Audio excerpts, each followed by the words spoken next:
In the marshlands of southern Iraq and Iran, along the legendary banks of the Tigris and Euphrates, a small community holds what they believe is a secret history of the world. They are the Mandaeans, and they are the last living Gnostics on Earth. Their name comes from the Aramaic word manda, which means knowledge, a direct echo of the Greek gnosis. For 2 millennia, they have guarded a set of beliefs that turn the foundations of Christianity on its head. There is an ancient religion where Jesus Christ is not the savior. He's the villain. This isn't a modern conspiracy theory.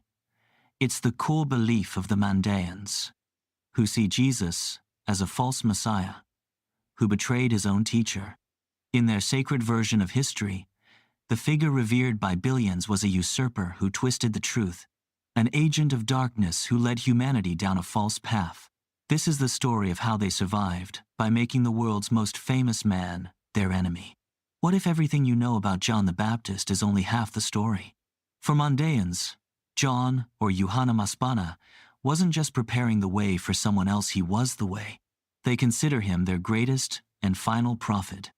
According to their sacred history, their ancestors were John's first disciples in the Jordan Valley, who fled persecution 2 millennia ago and settled in Mesopotamia. The heart of their faith is baptism, but it's not a one-time event. Mandaeans repeatedly immerse themselves in flowing river water, which they call a yardena, in a constant cycle of purification to connect with a divine world of light. They believe these rituals, along with secret knowledge, are what truly saves a soul. And in their eyes, John was the undisputed master of this holy rite. In the sacred texts of one of the world's oldest religions, Jesus isn't the hero, he's the one who betrayed his master. The Mandaeans believe that Jesus, or Eshu Mashiach, started as a disciple of John the Baptist, but their holy book, the Ginza Rabbah, the Great Treasure, accuses him of going astray, twisting John's teachings to create his own ministry. While Christians see John humbly declaring his unworthiness, Mandaeans claim John hesitated to baptize Jesus because he saw him as a liar and deceiver. They teach that Jesus stole the sacred ritual of baptism and distorted its meaning, creating a false path to salvation based on faith in a single person's death. For Mandaeans, salvation is a personal journey of purification and enlightenment, something you do yourself, not something granted by an impostor. Why would an entire religion reject the idea of a savior? The answer lies in a radical worldview that sees our reality as a prison.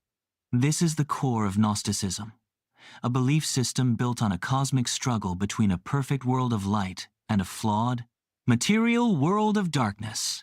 They see the physical world as a trap, created by an imperfect, lesser God. According to Gnostic belief, every human contains a spark of that divine light, a soul trapped in the dark prison of the body. The goal of a Mandaean is to liberate this soul so it can ascend back to the world of light. This freedom is found not through faith, but through Manda the secret, sacred knowledge of your own divine origin, and through purifying water rituals. In this framework, the Christian story of a savior dying and resurrecting in the physical world is a dangerous distraction, a tale that entangles the soul even deeper in the material realm they seek to escape. The last Gnostics on Earth are disappearing. For centuries, Mandaeans preserve their unique Aramaic language and traditions in near isolation. They traditionally don't accept converts, believing they are the direct descendants of the first followers of Adam. This has helped them preserve their identity, but it also makes them vulnerable. Today, this ancient community faces extinction. War and persecution have shattered their communities in Iraq and Iran. A population that once numbered over 60,000 in Iraq has collapsed to as few as 3,000 to 5,000. The worldwide population is now estimated between 60,000 and 100,000, scattered in small diaspora groups in Australia, Sweden, and the United States, with the very rivers central to their faith now polluted and drying, and fewer than 50 priests left worldwide. The Mandaeans are in a desperate fight to keep their 2,000-year-old heritage from vanishing forever. The official version of history is rarely the whole story. If you believe these forgotten narratives are vital to understanding our world, subscribe and share this video. Help these incredible histories be heard before they fade to silence. The Mandaeans offer a stunning counter-narrative to one of the world's most dominant faiths. They are a living link to the ancient Gnostic world, where knowledge, not faith, was the key to salvation, and where John the Baptist was the true prophet. Their view of Jesus as a false Messiah isn't just a theological curiosity. It is a powerful testament to the diversity of human belief and a sobering reminder that history is always written by the victors. It forces us to ask, what other truths have been lost to time?